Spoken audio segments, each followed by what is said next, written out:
Hi friends, it's Navneet Dwivedi here. Today we are going to solve a problem on MPS and ATP calculation. That is master production schedule and available to promise. Let's go through the problem first. We are given with the forecast for different weeks 1, 2, 3, 4, and so on. Then actual order given by customer for those weeks 50 to 40, 20. Like also we are provided with opening inventory of 100 units. That is what amount of inventory is left over from previous cycle, and production lot size is 70. Minimum inventory level allowed is 0 units. That is, whenever our inventory level goes below 0, that is less than 0, negative, we'll have to go for production. So let's go for the solution.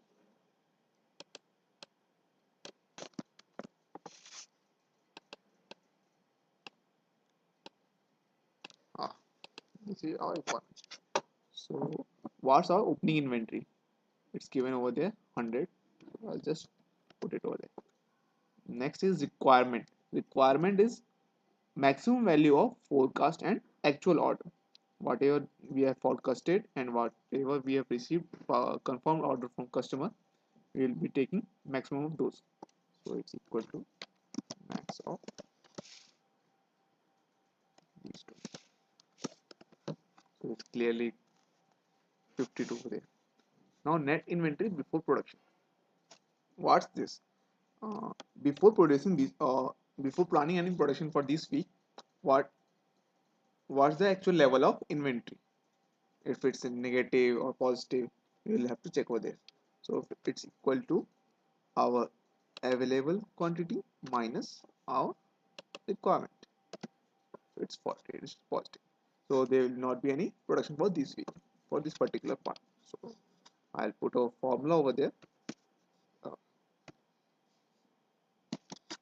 if we are having this net inventory less than 0, then there will be production of 70 unit, or else there will not be any production. Okay, so there is not any projected inventory is leftover inventory of particular week, that is closing inventory of particular week. So it's equal to what we produced this week plus what was opening inventory from previous week minus what was our requirement.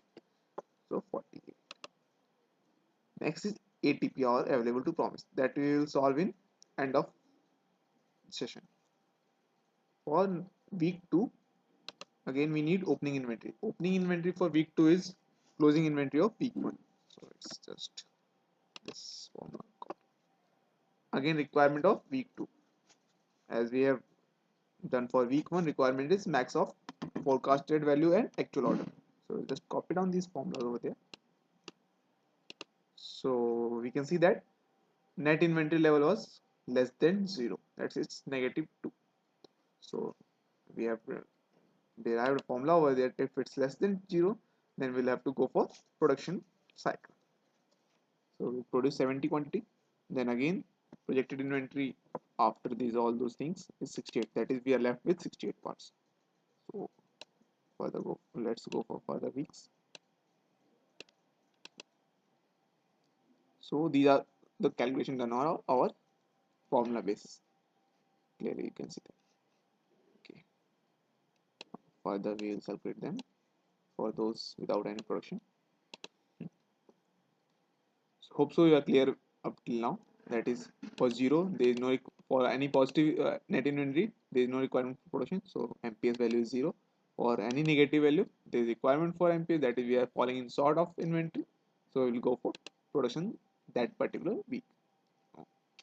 This was for MPS. Next is available to promise. What's available to promise? Available to promise is quantity or extra quantity that we can offer to customer regardless of its actual order quantity. Like customer has ordered 52, then whatever value I will get it over here, I can offer him extra that much without any without disturbing my production cycle. Like I have planned for 70 quantity, then how much extra we can produce supply to a customer, that's the available to promise. Available to promise is calculated only for those cycle or those week in which we are having MPS. We are having MPS over here, so we'll be having available to promise here. No MPS, no available to promise, then again they will be available to promise there. There will not be any available to promise. Again, they will be ATP. So available to promise for first week is calculated in different way, and for rest it's calculated in bit different way. It's not like that. It's different, but only formula wise it's different. So what is available to promise, what we produced this week, and what was our requirement, and what was our requirement till next production cycle, because without disturbing our production cycle, how much extra we can provide to our customer. So next production cycle is in week 2. So till week 2, how much we are producing, equal to opening plus production of this week minus, we are considering actual order here. So week 50, week 1, then in week 2 we are having a MPS, so we will not consider week 2. So this much only. So it's 48. In first week only we have to consider this opening stock, opening inventory. In rest we have not to consider this opening inventory, because opening inventory is getting considered in projected inventory which is carried on. So and according to that only we are getting MPS. So we are not considering opening inventory in further weeks. For week 2, how we are going to calculate ATP, equal to what we produced minus what's actual customer requirement till next MPS cycle. So next MPS cycle is in week 4. So we will subtract all the values customer order till week 4. So minus this minus week 3. Okay, and it's done, because in week 4 we are going to have MPS cycle. It's done. Okay. Then for week 3 there is no MPS, then no ATP. In week 4 we are having MPS of 70, so there will be again ATP, equal to what we produced minus what's the customer order.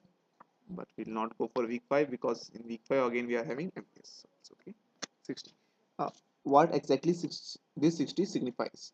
This 60 signifies that if customer has ordered a 10 quantity, we can still provide him 60. That is, it's our safe zone in is 60.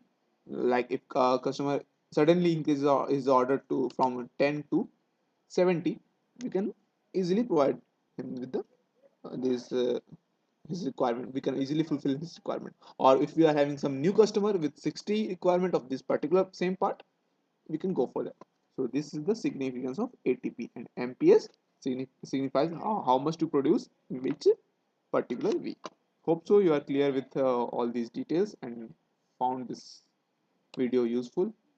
For any further query, you can contact me on my email ID. I'll provide it over here.